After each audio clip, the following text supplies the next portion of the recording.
Yeah. Hi. It's near Christmas, and I have a Santa hat on. Santa's a skeleton. I am Zenith, and I'm with my co-host slash host here is Storm. Why, hello, everybody. Also with their Santa hat on, and their it's very philosophically festive today. Yes, it is. If you should definitely go check out our last clip that we totally didn't do a few minutes ago, but it was definitely philosophical indeed. And Jason's here. You know Jason, how I talked about Jason. What? Right? Oh, Speaking I finally get of to the meet fair the people. myth and the legend. Hi. Yeah, Miami 93. You're well known among my online friends, Jason. Everybody knows you. So does named. Yes, hi, hello. You are a demigod among us all. Yeah. Speaking of among us, him. But yeah. So speaking of the fear of people, Jason, he's a he's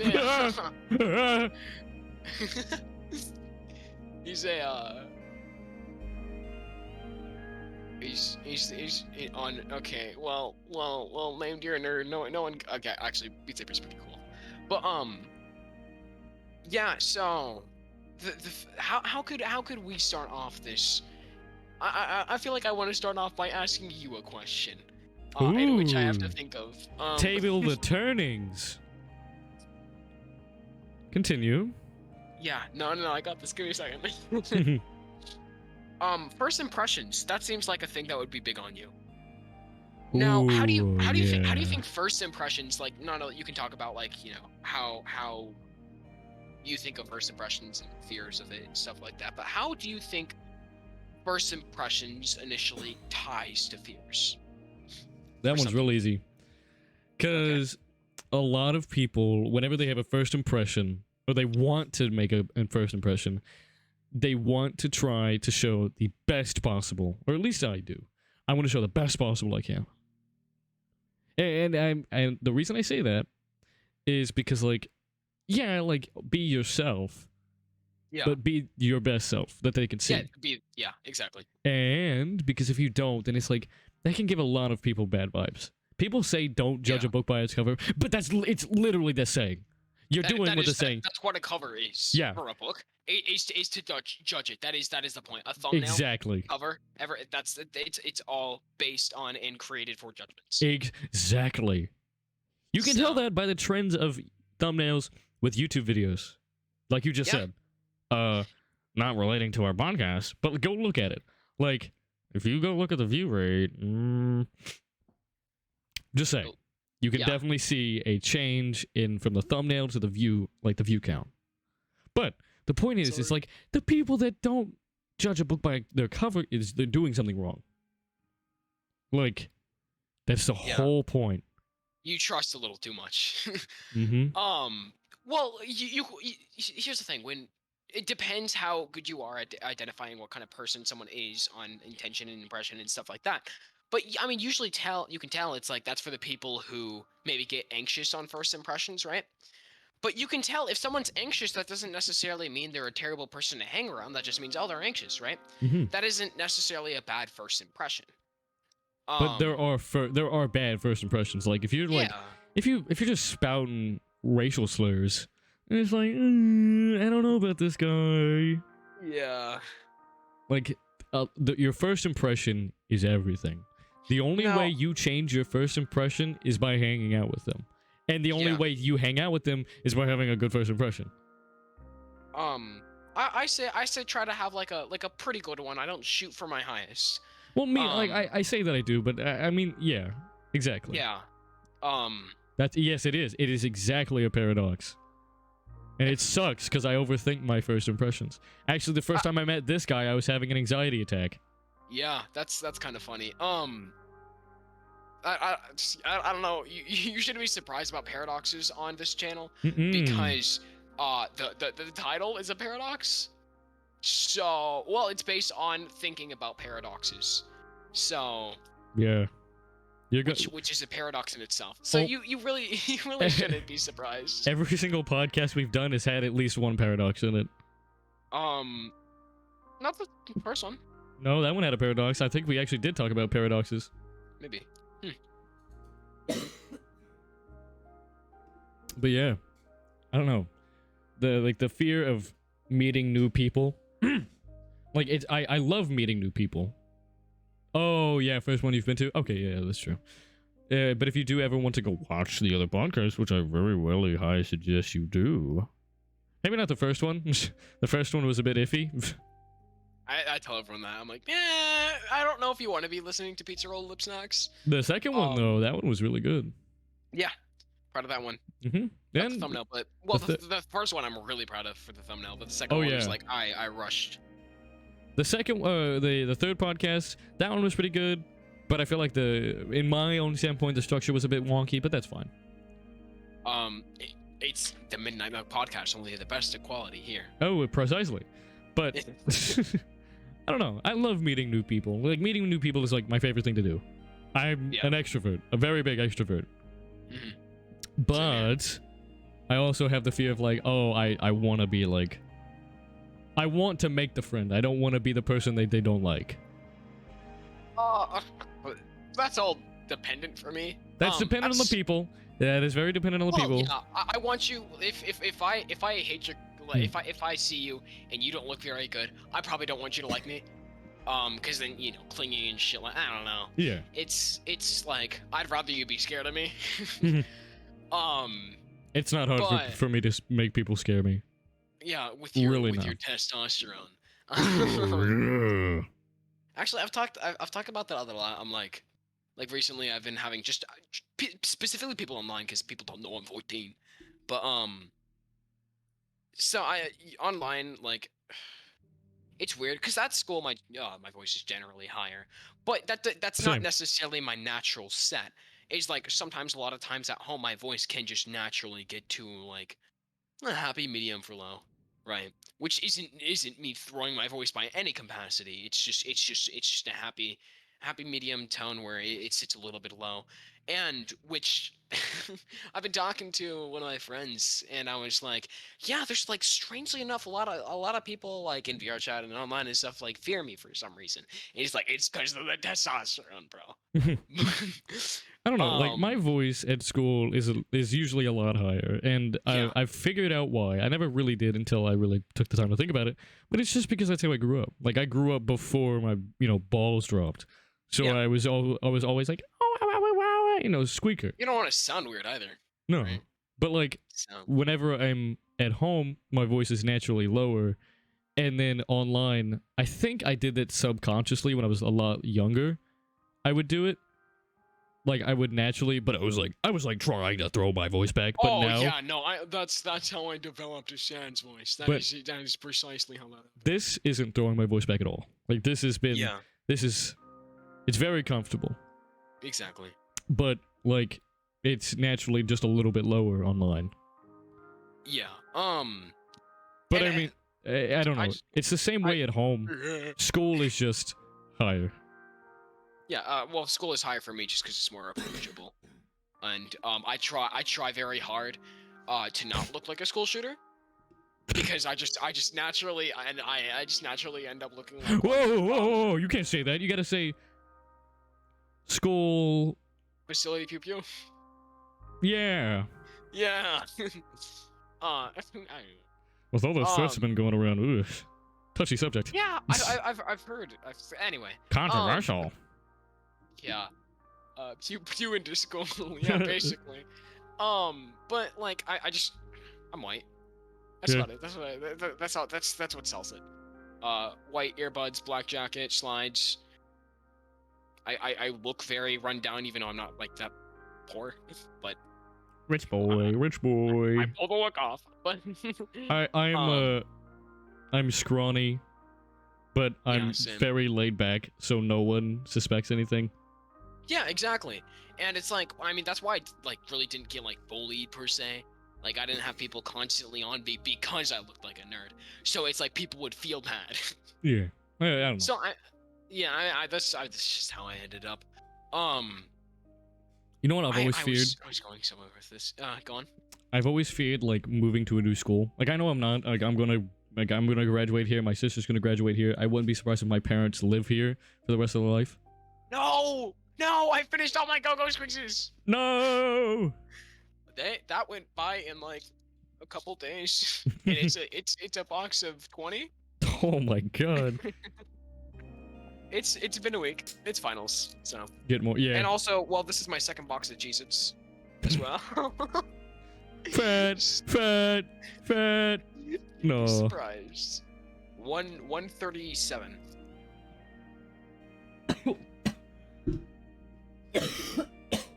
I just crossed over 100. Like, I think I'm like 102, 101. What do you mean?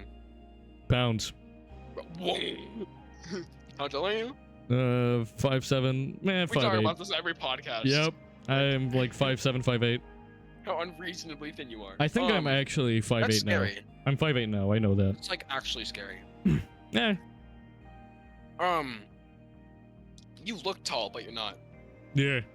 It's just because I'm so scrawny. Yeah. Yeah. But... I know. I was gonna say I'm a something. growing boy. Jesus. I can get my...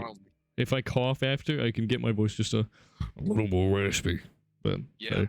I'm not gonna do it too much just because it hurts. You are sick. I am.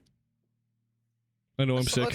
Let's go to the topic of what we were talking about in the last podcast, where we're talking about the fear of people in the sense of like uncanny features and non-humanistic features on a human.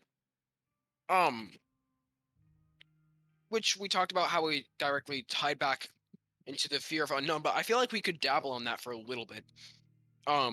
And go a little bit more in depth, because I feel like that could be a pretty deep topic. Mm-hmm. Wait, can you touch your tips of your fingers around your wrist? Oh yeah, I can touch my pinky around my wrist. Tips of your fingers around your wrist? Yeah, like wrap your hand around your wrist. Can you touch your fingertips? Like which finger can you go to? I can go to my pinky. What do you mean? Like, take your hand. Put it around your wrist. Put it around my other wrist? Yeah. Okay. Can you touch your fingertips? Yeah. Yeah. Like, can your thumb touch your fingerprints? Yeah. Yeah. All Same. of them. Same. Can you not named? Is that like a test on like thickness? So how far can you go? So I guess that would just be how far you can go with your pinky, right? That's your thinnest finger. I'd say about like 1/4 up my arm, 1/3 something around that. I can go about halfway, just a little under halfway. I still have a little bit of muscle for being scrawny. Same. Mine just kind of pops out, you know. Being strong, you know. Oh, but back to the topic at hand. Yeah. Do you think there's people out there who don't have that fear? Of what? Of like uncanny human features, things that don't look very humanistic on a human. I bet you there's people out there that don't. I know I do. That is freaky. Like, that is the most freaky. Would that be like a problem with the amygdala? Because I swear to God, that would be an instinct thing, right? That's all it is. That's all it is. Whenever you can't tie something back to your safe space, I guess, in a sense, which is humanoid figures, yeah. It trips your brain out, and so it then ties to the fear of the unknown, because you don't know if that'll harm you or not. That's crazy. Yeah. How we look at images, and it's like sends fear down our spine, even though we know we're in a totally safe environment, but our brain plays tricks on us. It's healthy, because then it's like you know your fight or flight's responding. Yeah, it's just like it's just how you survive better. That's how our brains are built. But it's just kind of a little weird to think about how we can be in a totally safe environment and still feel fear for something we know that's not going to hurt us. Yeah, fear is surprisingly healthy for you. Like, fear, well, too much fear can be really bad for you. As in, it could kill you. Too much of anything. Well, yeah. But fear is really good for you. You get your heart racing, you get your adrenaline pumping, you get your brain thinking. It literally does, like, it... It surprisingly does every good part of it. Like, it does everything that you need. That's why gamers are so fit. Ow! Ow! I laughed, and it was one of the choppiest wheezes I've ever had. Yeah. I feel bad for the people who have the fear of coughing. Oh yeah. That's tough. I feel like that's trauma-induced. The fear of coughing. Sensory. Yeah. Well, sensory trauma, as like both tying together. Mm-hmm. Maybe someone coughed in your ear real loud. I don't know. Yeah, that'd probably startle me. Trauma could be like tied to something as simple as that. Mm-hmm. People don't necessarily call it trauma per se, but it could be categorized under that. I would search up trauma, but I feel like I've searched up way too much. Knowledge is it's a nice thing to know, literally. Yeah, loud noises hurt. Response to the words like sensory trauma. Oh yeah, that'll do it. Like argumentative yelling, people have trauma for. Screaming, stuff like that. Heck, loud noises. Yeah. Car horns. Although, I don't know. I like loud noises. I don't. Like, well, I like cars. You're a band kid. And I like cars, so. But more importantly, I'm a band kid. Although I have tinnitus, so I have a fear of the loudest noise. Silence. What is tinnitus?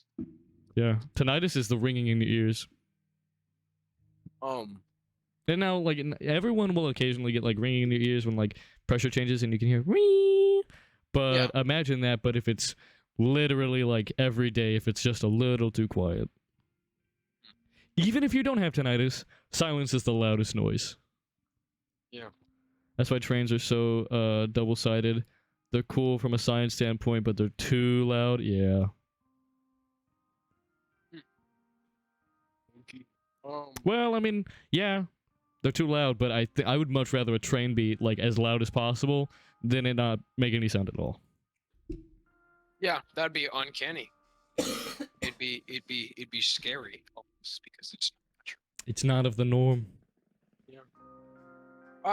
The fear, we just did podcast over technically the fear of the unknown, but we didn't dabble too much on it. Whatever. It's the topic of the week split into segments. Just the fear of people is just a little bit in more specifics. But with why do we have like when animals have like uncanny characteristics? It'd be around the same idea, right? Yeah. Like dogs with human teeth. But like speaking of like that's uncanny. That sends a fear down your spine. But there's also the other side where it's like an unidentified animal, where like why say there's an animal that doesn't exist and that doesn't necessarily have scary features, but something that in your brain you know isn't possible. That would still, in a sense, depending on the situation, send fear to your brain, right? Mm-hmm. And that wouldn't be that. I mean, that would be the fear of the unknown, but that wouldn't necessarily be the comfort thing, would it? Because you don't know like what that animal is. Yeah, like, that is like I feel like that's almost every primal fear. Like, it's the fear of the unknown because you don't know what that is. It's uncanny because it has certain aspects of our day-to-day life that shouldn't be on this thing that we presume is different from us. Yeah. And it could possibly hurt you. It's crazy. Like, all primal instincts just firing at once, just like, oh god, let's go. Kill it or run. Now, there's the three things that people talked about. People always say fight or flight. Well, there's also fight, flight, or freeze as well, because some people freeze up in certain situations. Now, do you think there's anyone who would freeze when they see some sort of uncanny creature that not necessarily is unknown, but it's just like, they see in the wild a dog with human teeth? I feel like that's not something you freeze at. No, but something you could freeze at is, let's say, you see a strange man standing outside your window. Yeah. Like, in that instance, what do? Do you freeze? Do you attack it? Or do you pretend it doesn't exist? Yeah. Well, that is I'm out the door. All right. Well, that or in a safe room. I don't know. It's like, what do you do? Mandela catalog. What do you do? Yeah. God. Speaking of that, so have you ever had an experience when you were in a place that you're not normally in before, and you see someone that looks almost like how you perceive yourself, and that looks kind of like you, but it's so close in your brain that you think it's you? I've never had it like that, but I've definitely looked at someone and gone, No, I've had it to the point where I saw someone and I freaked out, like, because it looked like so close to how I perceive myself, or like just not necessarily so close to how I look like, but because I don't look at the mirror every day, right? Well, I Yeah. do in the mornings, but I'm not like examining my face, right? So it's like seeing someone that may look like you or how you perceive yourself. Like I just freeze. Like that's crazy because like I mean that's one of the things of Mandela's catalog is alternates, doppelgangers, right? If someone like just like you're in a room and something that looked exactly like you just opened the door and looked at you. Oh God. Like What? a 1-to-1 to you? Yeah. No. Like, what kind of fear would that be? Fear of the unknown. Still technically tied to the fear of the unknown, but specifically, it's not uncanny. It's uncomfortable, but it's not uncanny into the sense where it's not human. Like that is probably the biggest fear of people right there. It's the person of you. It's your person. And I feel like the reason why is because literally everyone says you are unique in your own way. So whenever you see an exact clone of yourself, like, not only is that freaky, because that shouldn't be humanly possible, but that's also in like a mortality like sense. Like, oh my God, I'm not unique. Like, at this point, you're now going through an existential crisis because there's another you. Constantly thinking about it. Like after the fact. Well, technically speaking, if you really want to get into it, they're not you, because the moment they see something you don't see, they're a different person because now they have a different outlook on a different thought. Yeah. So then they have different thoughts besides you, so they're not. Yeah. Like, no matter what you do, no one is going to be precisely like you, because the way you look at something literally defines who you are. Like, if you were to be cloned right here, right now, and you were to only look at the computer screen, you would say the same things, but as soon as one of you does something different, now you're a different person. Because now you have different thoughts. But, in this aspect, don't look at it, and you're not looking at it in a mortality rate, you're looking at it in a face value. Quite literally, because you're looking at your own face. No. Okay, here's a thought to think about. So you can't necessarily have two people in the same room looking at each other because they'll have different perspectives on the room. Unless you I mean you place them in an identical like sided room, right? Even still.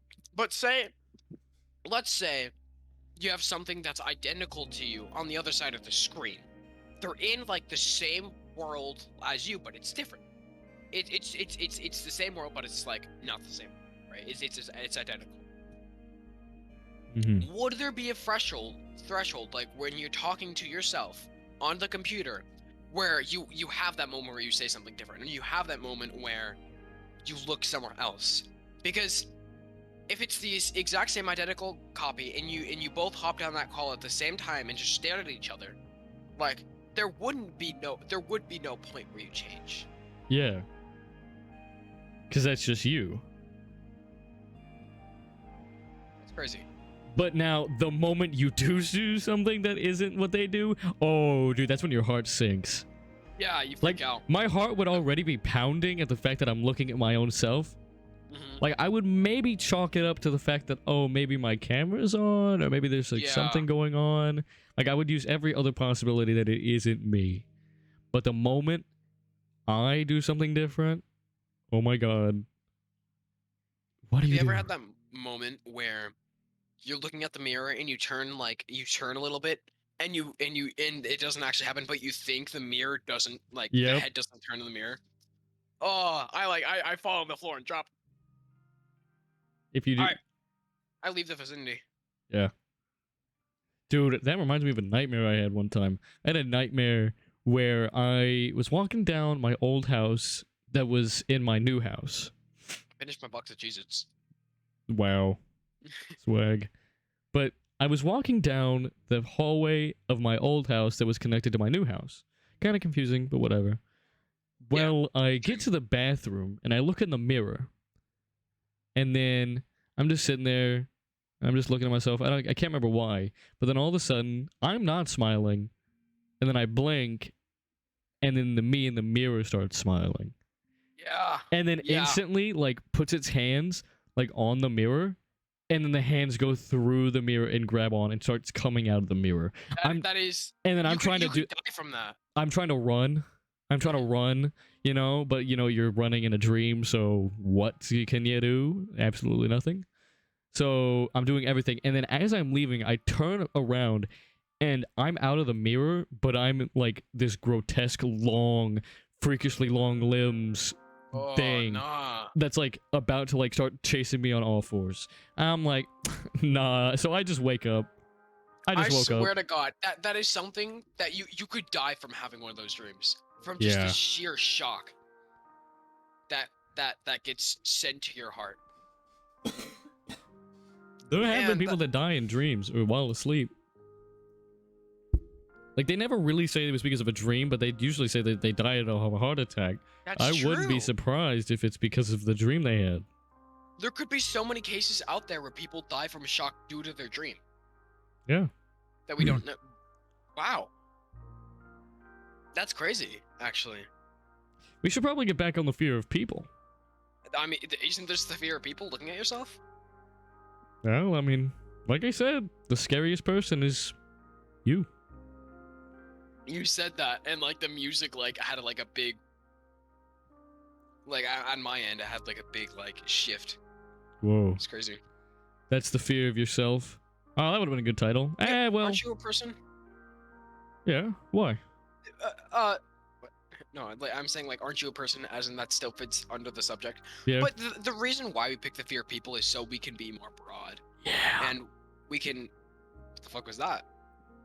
It was whispering. Oh. I mean, here at the Midnight Bow podcast, the tops of quality, we try to have more broad so we can be more free flowing, because that's kind of what this podcast is: free flowing thoughts that you have at midnight when grabbing milk. Yeah, exactly. No, we were not switching to ASMR right now. Ever. Please. Preferably not. Maybe. Not preferably. That is one thing I will say that is not a possibility, please no God. Need to charge my Apple Watch.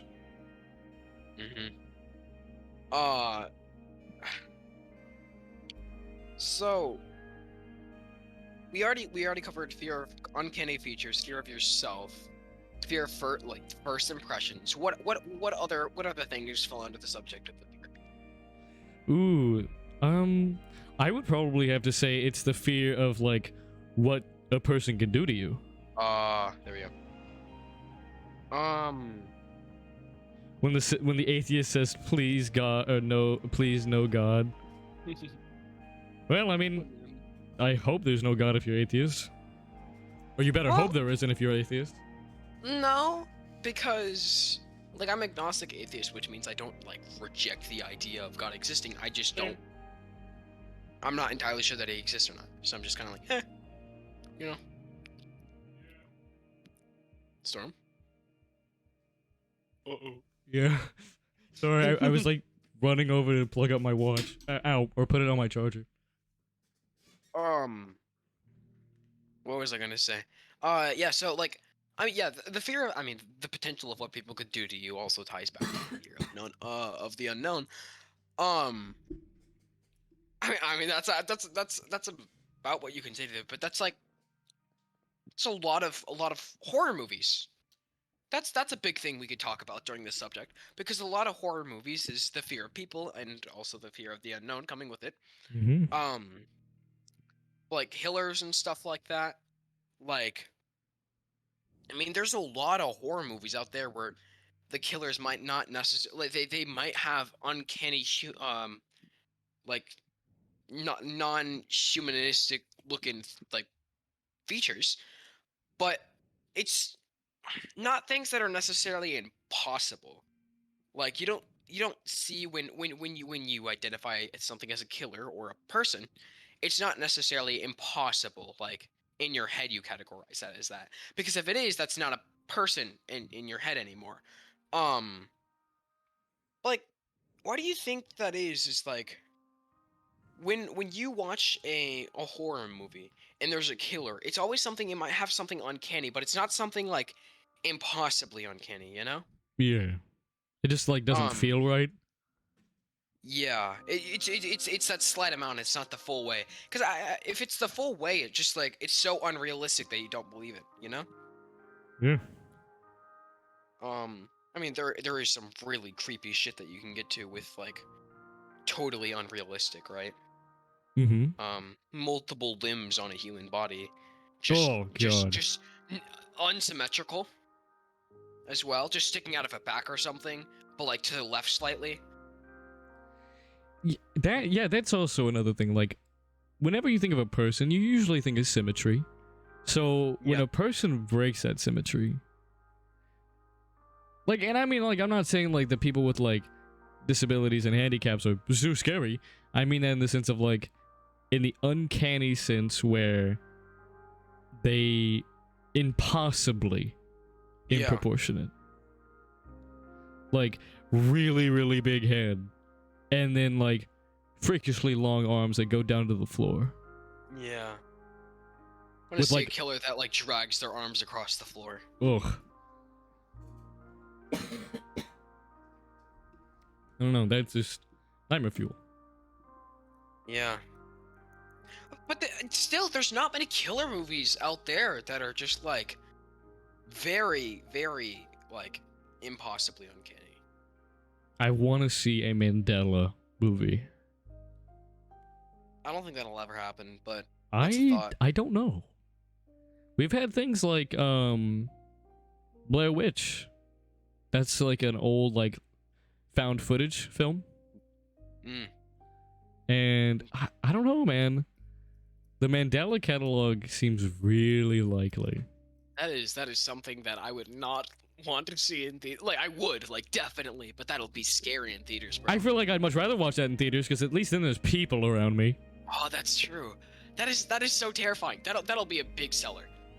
But except it's like, why is there no like not much analog horror from movies? Like I feel like it's because analog horror is pretty new. that, and it might be a little too like. It's not necessarily what you think with when you. It's a little too hard to grasp. Yeah. People don't like entirely understand the concept of analog horror. And that's because well, that's just because it's fresh. Yeah. I want to be for a part of the new generation. I want analog horror to be like one of the mainstream movie horrors. Mm-hmm. That'll be cool. I don't want it to be overdone though. Yeah. Can I take a shower real quick? All right. You have fun named. We might not. We might, depending on how long you take showers, we might be done by the time you get back. Who knows? But if you are, be prepared, because by Sunday we should have the video uploaded at the latest. Yeah, something around that. But I definitely appreciate seeing an analog horror in theaters. Felt that. Yeah. So analog horror, a lot of it is like, it's not much screaming, but it's constant dread, constant chills. That's another thing that I feel like would be difficult to get down, because like that's a different environment. You know, like it makes a lot of sense for a YouTube video. Like that's terrifying because that's like 30-ish minutes. Like that's easy to keep you terrified.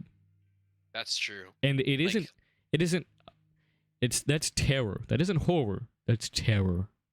Like imagine a new like genre of movies would be terror. Yeah, terror movies. Doesn't God. necessarily have the same ring, but Well, it would. If it caught yeah, on, it would, because then it would be the new horror. Be it's terror. crazy. That would be cool to People would get see. them. Though. No, I feel like if it were to become mainstream, it'd be to the point where people are like, okay, yeah, the difference between horror and terror. Like horror, I feel like for me personally, horror is like jump scares and like suspension. That's just how Terror, it came out to be. yeah, but terror for me, It's dread. that is dread. That is like the sense of impending doom, but no clear visible like outcome. Yeah, there might be like one jump scare, but not necessarily loud. That's good. That's good terror. I like that. I don't Yeah. like. There's like the Mandela's catalog does it pretty well. There's like maybe one loud jump scare. But even then, like that's one. Oh, and with things like analog horror and Mandela's catalog, that's shit you need with headphones. Mm-hmm. Like imagine ASMR in a theater. Oh, that'd be weird. Like that does not have the same feeling. Well, it'll be more of a sense of necessarily like because Mandela's catalog won't follow shit like that. Whenever it does whispering bits like that, that is whispering in your ear. Yeah. But with a theater, it would have to be less of the concept of whispering in your ear and more of whispering all around you. Mm-hmm. So it's like more of an insanity dread feel. Like I was about to say, yeah, that'd probably. What? Now that'd be kind of confusing. I don't know. Like, my thoughts on the Mandela catalog is like, it's more of the fear of people in that. Like, that's the main focus. Yeah. But I mean, like, not only that, but like the things like the emergency warnings, like emergency warning, like the sounds it makes. Like, ugh. Tornado sirens, ugh. Wonder why that is. Well, emergencies. But it's weird because like tornado sirens and like the boop boop boop, the thing that happens like when your call gets like left on decline. For older phones. Like why is like you could say that's scary because of like like an emergency sense, right? But it doesn't feel rushed or an emergency. But that, it feels I feel like that's been always. Like I feel like that's always been a thing you've been scared of. Why does everyone have that fear? I don't know. Because it's not a sense of emergency. It's a sense of dread. The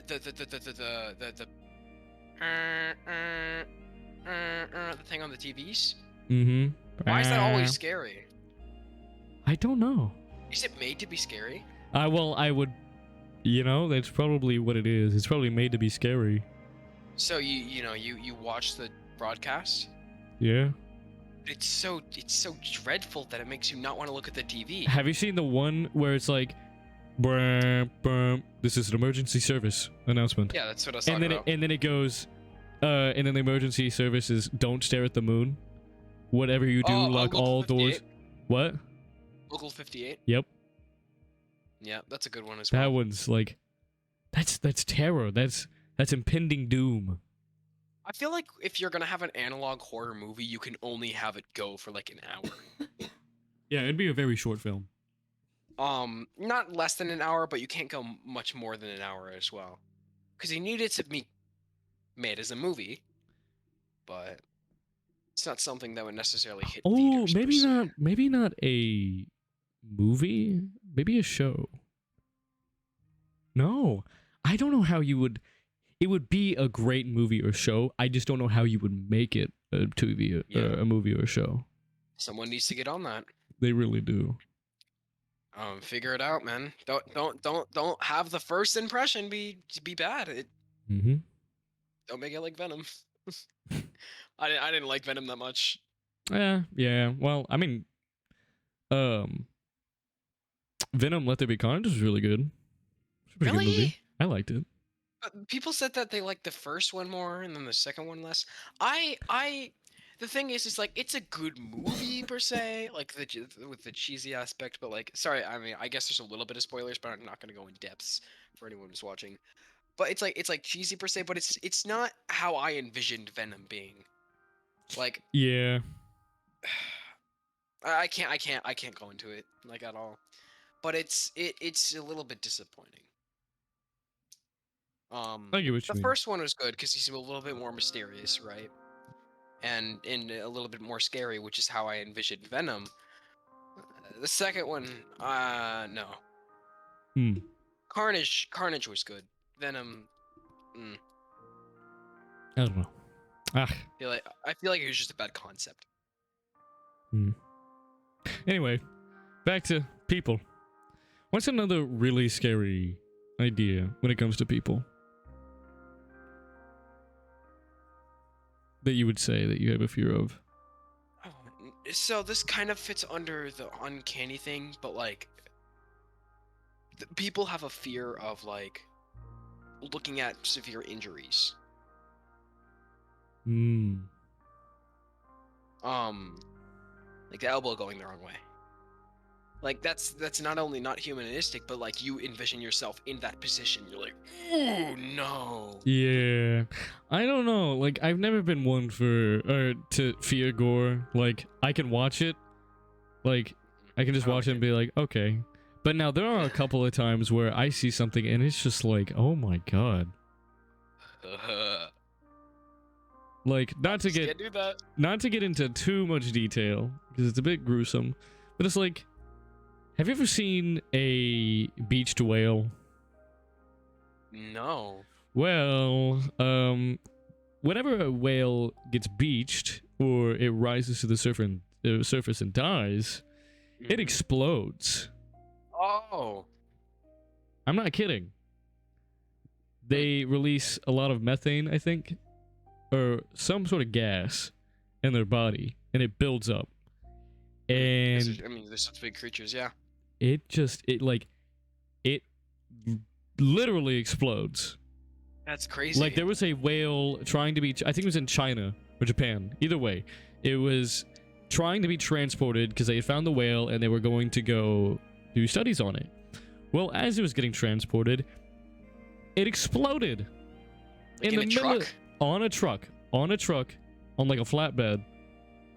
And it exploded, and it had guts everywhere in the town. Like, just and on buildings, on cars. There was a piece of blubber that had been shot off of the whale and crushed a car. Oh my god, yeah. And you can find those in the ocean, by the way. And it kind of looks like a blubber. No, you can find like a whale that had surfaced. And it kind of looks like, from a distance, it kind of looks like a parachute, especially if it's stomach up. Because the skin expands. Yeah. And so it just kind of looks like something in the ocean. If you see that, never go towards it. Because it could explode. It could kill it, or it could explode and kill you, possibly. Yeah. Yeah. So, I can't say I can comfortably watch that, but I can watch it. No. But now, like, people? Ooh, that's iffy. Or people, I've heard some people have the fear of, like, cutting the thing behind your ankle, with the tendon there. Oh, I have that. Yeah. Oh, God, your Achilles tendon. Oh, oh, God, oh, God, oh, God. Hitting a scooter against that. Oh, God. Oh. I'm like thinking about that. Why? So I think that's uncanny because you could feel that. Yeah, but it's like you know exactly what that would feel like. Whoa. Like, you would instantly lose all motion in your feet. Yeah, I mean your foot. Well, yeah, but it's like you literally couldn't move after that. Oh, ow, ow, ow! It's starting to hurt. Don't think about it. But it's like that right there is like, that's uncanny. Teeth chatter, yeah. I feel like another thing that's really uncanny is people in the dark. Or like, yeah, but like seeing people where they shouldn't be. Oh, yeah. Uncanny. Yeah, just walking down the forest and you see a silhouette. It's just, Mm-hmm. It's for some reason it's just less scary when it's an animal. Yeah. Because it's like, oh, it's an animal passing life. It's nature. It makes sense. You see a person there, it's like, oh, they're a functioning being who consciously walked on over here. Mm-hmm. I feel like that's what it is. It's like we put in precedent and we put in stone that like, oh, people belong in homes and on the streets and in cars. Yeah. But then animals belong in the woods and like you see a bear in your driveway. It's scary, but it's not the same uncanny feeling as a person in a forest. Yeah. Because I feel like that's the conscious thing. I can't like I'm trying to think of a great definition, and I know I have one, but I can't think of it at the moment. Yeah. Like I know I can describe it, but I just can't do it properly at the moment. I don't know, like uncanny things is just really what gets it for me. Like seeing a face that's like missing bits and pieces of it. Mannequins. You've like finished all of the episodes up like to the most recent for the Mandela catalog, right? I only watched the part 1. You go finish that shit, bro. Yeah, I need to go watch all of it. It's good. It's biblical, yeah. So you miss out on that. But I mean, it has ASMR and shit like that in it, and it's crazy. Like, I don't know. It's like I feel like the title should have been something uncanny. With this one or the Mandela's catalog? Oh, this podcast. I feel like we can change it when it goes to YouTube. It doesn't matter. I guess we could. The Fear of the Uncanny Valley. Sure. What does the Uncanny Valley mean? Like, I hear that a lot. You wanna go look it up? I'm doing that right now. The Uncanny Valley.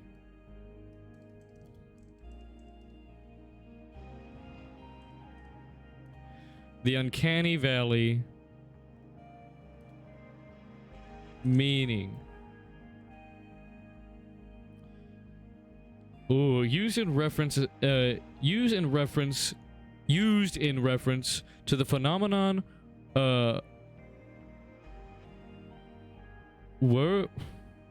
verbally a computer-generated figure or humanoid robot being a near identical resemblance to a human being arises a sense of unease or something in the person viewing it. So Uncanny Valley, I guess, is more robotic sense or computer generated. But uncanny still applies. Gonna go somewhere with this. I had a thought and I lost it. Shit. Oh, for example, puppets. Like puppets. Yeah. And dolls. They have a human resemblance, but it's just... Yeah, that's different from mannequins. Dolls and puppets. It's a different feeling. Seeing an uncanny, like just dolls in general, even like a mannequin with a face is still scary, even though it doesn't lack it's the expressionlessness that is within that creature that you first view as alive. It's like, but it's not human necessarily. But that's what your brain registers it as. It sees it, eyes, nose, and a mouth, and it assumes it's alive first. Okay, so yeah, uncanny is exactly what I thought.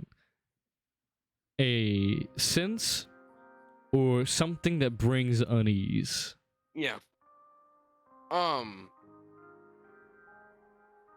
But with I was gonna talk about, I went through a haunted house once, and it had you go in this confined space, and there was like a little section of the like where it like lifts up at the feet, and I was like you couldn't see ahead of you. And I was going in there because like I have a weird sense of fear, because sometimes like I go in a haunted house and the only thing I fear is a sensory overload, right? So I went in there And like, well, the two things was we went in a room with hanging bodies, and I really wish like one of them was animatronic and like sagged at you, right? It was like flopping around at you. That would be terrifying, right? And another one was like you go down into a confined space, you don't know where you are. I was like going in there, I was chanting "Wall of Limbs, Wall of Limbs," because I would have really appreciated that in the haunted house. Limbs, perfectly humanistic. Why is a wall of limbs scary? I don't really find that scary. Really? Yeah. Oh, here's something that's like uncanny. Or like, I guess it's like not really necessarily uncanny, but it's more of it goes back to Mandela. Yeah. Like the Mandela effect. It's like a lot of things that you think happened that weren't or that didn't. Like for example, you know Pikachu, right? Yep. Does Pikachu's tail have a black tip? Does it? No, but could you see it? Like, could you? Yeah. You thought it did, right? Let me look it up.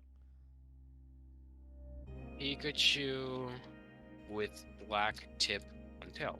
Like that has to be a thing. Nope. Or the Bernstein Bears. Well, I mean, we're too young for that. I mean, I used to read them. I didn't. But I don't know, like Mandela itself is I think that might be because the ears, the black tips on the ears, so you just assume. Yeah. People draw it that way all the time, though. But it's actually like the brown part of the tail is towards the start of it rather than the end. Mm-hmm. So I know that much because I drew Pikachu like once in my life. But yeah, it looks weird, but it makes sense as well, just because the tip of the ear. Yeah. So I don't know, but it's weird. Like, now, okay, here we go. Pichu. Pichu has a black tail. that might be what did it. Well, not everyone that knows of Pikachu's existence knows of Pichu. That's true. So why does Pichu have a black tail, and not Pikachu? That's confusing. Another one I heard a lot was Curious George. Does he have a tail? I thought he did. I could have sworn there were a bunch of episodes where he used his tail. Yeah. Hang around or something? Yeah, he's a monkey. Is he? I always thought he was a monkey. Well, everyone, I'm sure in this show they've said it, but oh, now my DPI is really far down. Here we go. Is Curious George? Let's see if I can spell George. Technically a monkey. See, now how frightening would it be?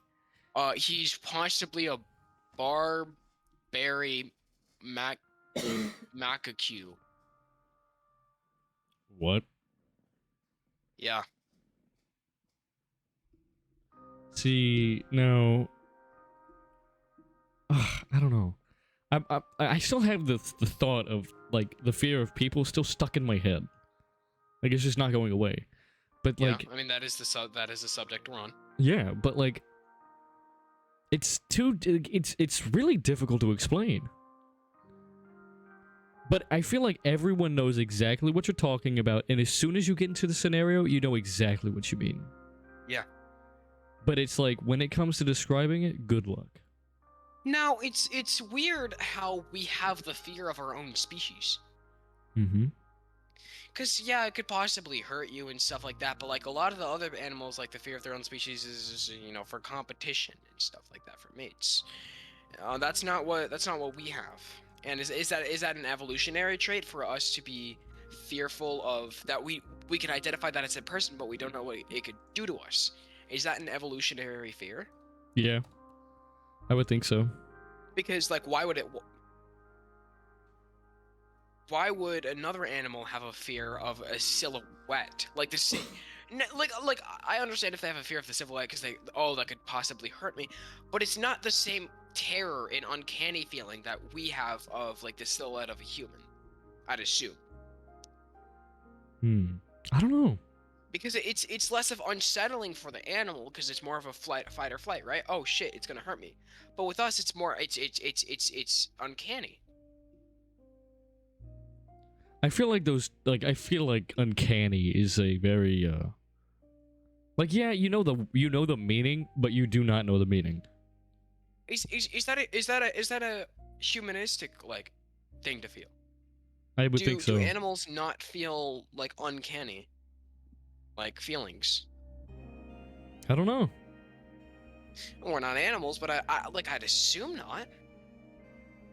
But well, you've seen dogs quiver in fear, but that's like that's an instinct thing, right? Mm-hmm. It's not as complicated to the level we have it, because you can't define that as uncanny necessarily. It might because of an uncanny cause, but that's very rare in situation. Mm-hmm. But a lot of the times it's like that they feel a sense of dread of, oh no, I might be in danger. But not to the complex level we have it. You know what I always find very interesting? What? Ghosts or like spirits or something. Yeah. Like, a lot of people have that fear. Yeah.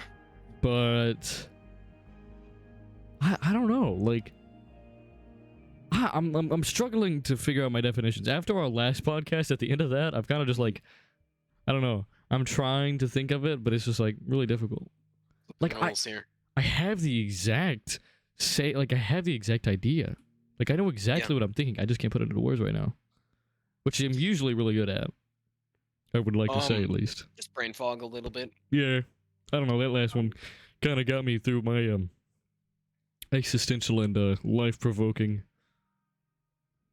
thoughts. Which you should totally check out if you're on YouTube right now. There's a lot of podcasts should be uploaded around 3 days ago. Mm-hmm. So go check that out. But yeah, fear of ghosts is interesting. Yeah. Like that one is the fear of the supernatural. Why is so? Yeah, fear of the supernatural, which is in and of itself, yeah, supernatural. Yeah. Like I feel like the reason a lot of people fear it is because it breaks all rules of like physics. Yeah. Or not physics, but there are a lot of times where things just happen that really shouldn't happen. For example, something shuts the door. Now, again, do animals have that feeling? Probably. Like, I'm sure a dog could be afraid of a ghost. Yeah? Because, I feel like dogs have a different, like... Well, they have a different grasp on the world in and of itself. Like, they have better hearing, they have better, taste. Or sometimes they have better vision than us, because they have... No, not just us, but with other animals on an emotional level, I feel like they're a little bit more evolved because of sympathy. They're domesticated. Would that also enhance their fears as well? Because that's how it works for humans. Whoa. You don't often see a deer afraid of a ghost. I mean, not often are they put in those situations, but like dogs you see. Not saying that like ghosts exist, but like just in situations like that. Yeah. I don't know. That one's really interesting. Someone needs to write reviews on these. I feel like going back to what you said earlier about the dogs. Like, do they feel uncanny feelings? I think they do, because it's like when they're domesticated, they see us and they're like, "Oh, that shape is safe." My dog's with me now. Like, shape good. Shape not good. Yeah. Which is why, like, whenever they see a person they don't recognize, they might bark at them. Yeah. And so I feel like if they see something really uncanny, like a normal person, but their face is like all black, but you can only see their eyes. But it's like middle of the day. Then I feel like they would freak out. It's crazy. Not like with humans, it's because they're complex, right, and stuff like that. With dogs, I feel like that's a completely different reason. Just that they may have formed different on an emotional level due to like how we domesticated them. But like, why would that lead to like the uncanny feeling? Because for us, it's like the thoughts we have and the just the way we evolved. But like, dogs evolved differently and still came to that same result. Yeah. Don't quote us on this, and don't like use this for your essay. Yeah. We're not scientists. We're children. And with very dumb thoughts. Yeah. Just theory crafting live here. Exactly. On only the best of podcasts. I just going back real fast to seeing yourself, fearing the worst person you can think of, yourself. Yeah. Like, at what point would that kill you? Like, would you die from just seeing yourself? Yeah, outside of like the timeline bullshit, like just from pure shock. Yeah, like that's. Yeah, I like. And I feel like that's because it literally breaks every law of perception we have. I'll go. Keep going. I mean, and it's like, what if you fear other things that resembles a person, but is like beyond this, like the plane that we think people exist on? Say your friend walks in and they have uncanny features. I feel like it's once something uncanny gets into your personal space, your safe space, is when things really go bad. Yeah. Even if it's something you don't identify, if it's like obscurely uncanny, that'll just kill you. Like, for example, you're home alone, your mom texts you, "Hey, we'll be home in 2 hours." Yeah. You hear your mom downstairs. Like that right there. You? Just from audio? I don't know. Or like, oh, hey, we should buy followers. Yeah, let's click that real fast. And viewers on. Yeah, let's click that. Actually, I have a virtual machine that I could technically go and investigate that. But that takes time and effort. Yeah, not worth my time. Oh, gab prepare. You sinky. But I don't know. Hey, more viewers. Yeah, exactly. I really wonder, like, at what point does the veil of our existence, like, when that is broken, do we not can we not conceptualize that? Yeah. Like, at what point does our brains just cease because of something we saw? Even if, still with auditory, even if you heard your own voice in the other room talking to you, even. It's even weirder if it sounded like a recording. Like, if you heard your own voice in your own home, you could maybe chalk it up to, oh, maybe there's like a video, especially considering we have the podcast now. If you were to hear your own voice, you might just be like, oh, okay. But it's when it's in like your most natural tone, but it's a phrase you've never said. Yeah. That would just be like, or again, oh my God. Speaking directly to you, like saying your name. Oh. Like saying your name to come here. Oh, nah. I don't know if that's enough to kill you though. It's enough to send you into shock. Yeah. But I don't think it would kill you.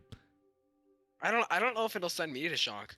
I think I'll freeze and just not be able to move, but like not close enough to shock though. Could it give you a heart attack?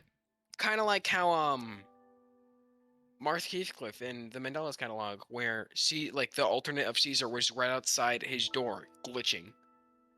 Mm-hmm. And he just sat there for days, paralyzed. Ugh. So, and just eventually him coming in his room, and like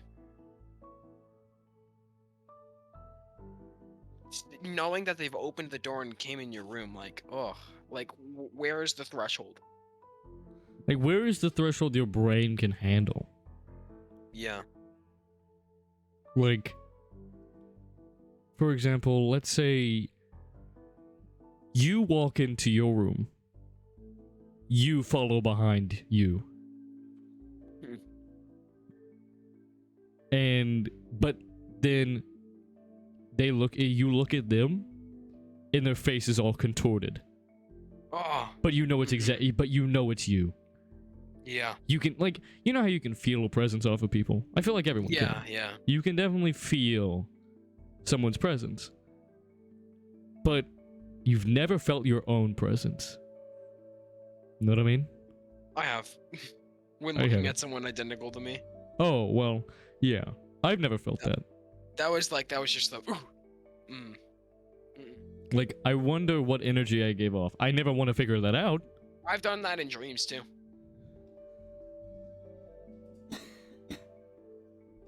I don't know. If I were to ever see, if ever one day I'm sitting at my desk and I turn over to my right and I see me standing on the other side of my bed.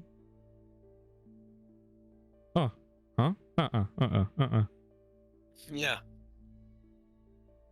Like, what do you do? Well, like, I'm trying to conceptualize this. What do you do in that scenario? Do you stare at yourself? Do you pretend it just doesn't exist and look away? Do you run? Even worse, what if it's blocking your only exit and then it starts charging you?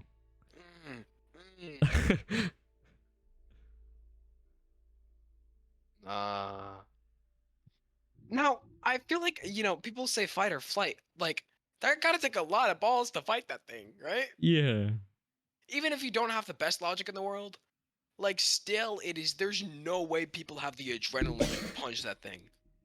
The only way I'd fight it is if I had a gun. Yeah. Like, if I saw another me, if I saw another identical one-to-one me that even, like, sounded, smelled, and just gave off the same aura as me, I'm instantly shooting it on the spot. On the spot. Use the think protocol. Neutralize. Yeah. Well, I mean, the last one is kill yourself, which is, like... Well, wait. Oh, that's weird. To have to kill another you. Oh my god. Then you would have to think about that. Cuz did you kill a person or did you kill you?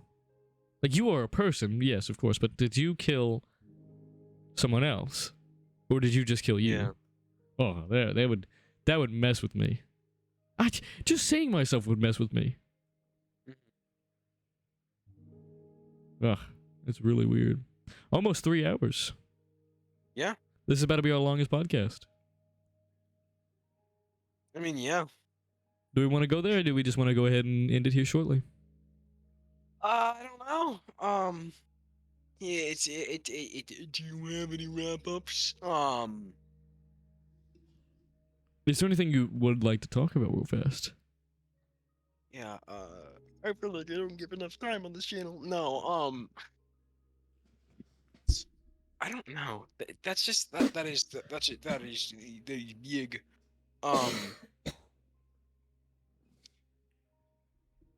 I know. I mean, I can't think of anything there's nothing that'll really wrap this up that I could just name off the top of my head, or any last discussion topics, because all of these things are big things to think about, fears and how they come and paradoxes. Yeah. Um. Wow. This has been a very interesting podcast. Yeah. Is brain this fog. is this one your favorite? I don't know. I feel like the second one was still. Yeah. It's this different. one would this one is definitely different. I mean, the same kind of feel. You want to be consistent, but it's different. Mm-hmm. Well, I think it's just because of the topics. I mean, that's what we'll do for every podcast. We'll have something just a little bit different. Yeah. Like the last one, just the quick visual change, right? And now, I mean, now we only have visual change. We have different people streaming, different people taking leads and roles, and different audio thresholds. The editing will be different. That's something we really shouldn't be changing is audio thresholds. Yeah, probably not, but it'll be fine. Yeah. First four podcast. Well, first, third, fifth. This will be our sixth, technically. No. Yeah. Wait. Fifth. Third. This will be our third official podcast. Well, third official podcast, fifth clip. Well, yeah, this one will be our fifth clip. Yeah, that's what I said. Yeah.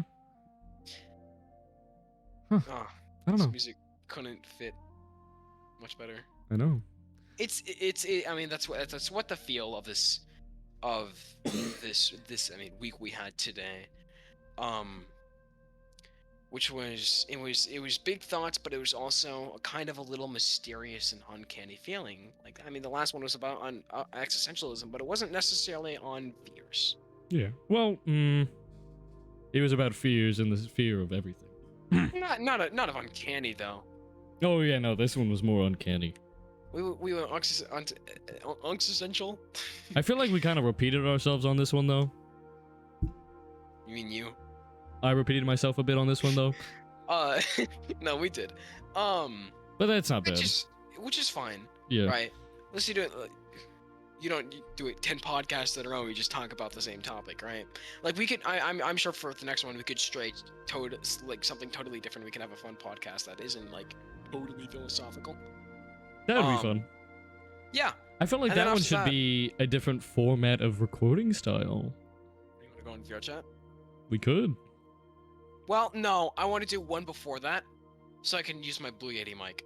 Ah, yeah. Well, if we do it in VR, I don't think we'll be using our mics. What do you mean? Because that's going to be a bit difficult to set up. Well, I guess not. Well, I'll use my VR mic. Yeah, that's what I'm saying. Yeah. Like, which is why I wouldn't want to do it in VR chat. Mm-hmm. Like I have one podcast, the Blue Yeti mic, fucking around with settings. Maybe one in VR chat, and then I have a lot of plans for what we're doing next. Cause like another one we're gonna have a fun podcast. Maybe one in VR chat next, and then I want to drag in one special guest, which is my uncle for an atheist podcast, or just religion in general. No spoilies.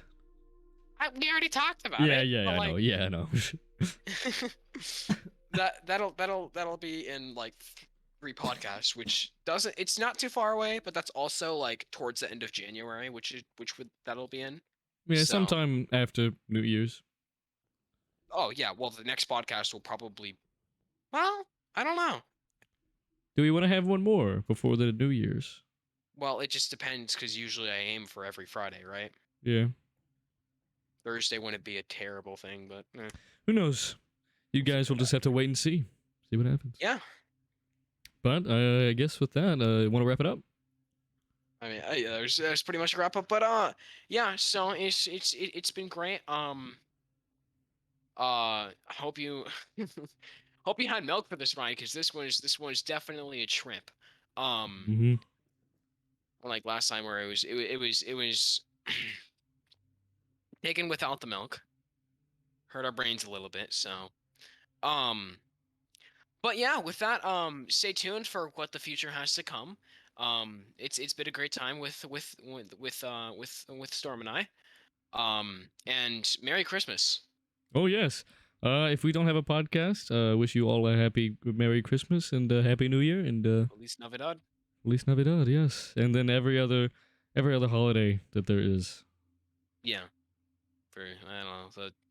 I don't know if I don't remember the one from the Jewish people. I don't remember Yeah. what it was called. Hanukkah? Hanukkah. There you go. Didn't. Never mind. Isn't that? I have no idea. I'm not gonna. I'm not Yeah, we're about not to get getting into that. attacked. Yeah, we're not getting into that. But anyway, yes, it has been fun. I hope you guys have all enjoyed. But you say the final closing line. Merry Christmas. Merry Christmas. That's all I have to say. Happy holidays. Yeah, happy holidays. But yeah, Spend time with your family. yes, indeed. Go have some eggnog, sit by the fire, or your virtual fire, whatever it may be. But yeah, hope all of you have a great time, and we'll see you next time.